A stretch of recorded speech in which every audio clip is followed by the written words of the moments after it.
আমার যেসব বন্ধুরা সরকারি ধান বিক্রয় কেন্দ্রে রেজিস্ট্রেশন করে এসেছেন এবং কোনো সাইবার ক্যাফে না গিয়ে নিজের মোবাইল থেকে ডেট বুকিং করতে চান, তাদের জন্য এই ভিডিওটি ভালো লাগলে অবশ্যই একটি লাইক করবেন এবং চ্যানেলটিকে সাবস্ক্রাইব করবেন।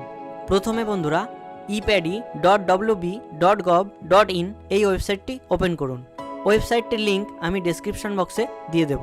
ওয়েবসাইটটি ওপেন হলে এই ফার্মার এই অপশানে ক্লিক করুন।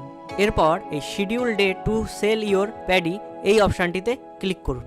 এরপর এই রেজিস্ট্রেশন নাম্বারের জায়গায় আপনি আপনার রেজিস্ট্রেশন নাম্বারটি দিন। যদি আপনার কাছে রেজিস্ট্রেশন নাম্বার না থাকে তাহলে এই সরকারি ওয়েবসাইটে কিভাবে রেজিস্ট্রেশন করতে হয় সেই ভিডিওটির লিঙ্ক আমি এন্ড স্ক্রিনে দিয়ে দেব। তো বন্ধুরা, রেজিস্ট্রেশন নাম্বারটি বসানোর পর এই ক্যাপচা বক্সে এই পাশের ক্যাপচাটি পূরণ করুন। এরপর এই সাবমিট বাটনে ক্লিক করুন। এরপর আপনার আধার কার্ডের সাথে যে মোবাইল নাম্বারটি লিঙ্ক করা আছে সেই নাম্বারে একটি ওটিপি যাবে, সেটি এই বক্সে বসান। এরপর এই সাবমিট বাটনে ক্লিক করুন। এরপর এই কনফার্ম অ্যান্ড প্রসিড বাটনে ক্লিক করুন। এরপর এই অপশানটিতে ক্লিক করে আপনার ব্লকটি সিলেক্ট করে নিন। এরপর এই অপশানটিতে ক্লিক করে আপনার ধান বিক্রয় করার কেন্দ্রটির নাম সিলেক্ট করে নিন। এরপর এই বক্সটিতে আপনি যত কুইন্টাল ধান বিক্রি করতে চান সেটি লিখুন। এরপর আপনি যে ডেটে ধান বিক্রয় করতে চান সেই ডেটটি সিলেক্ট করুন।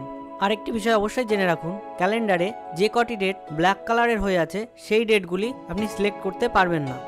এর জন্য ডেট সিলেক্ট করতে হলে পরের মাসে এগিয়ে যান।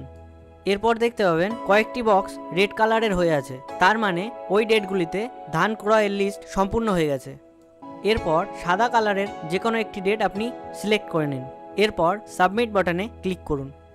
এরপর এই পেজটি ওপেন হলে আপনি যে কোনো একটি নাম্বার সিলেক্ট করে নিতে পারেন।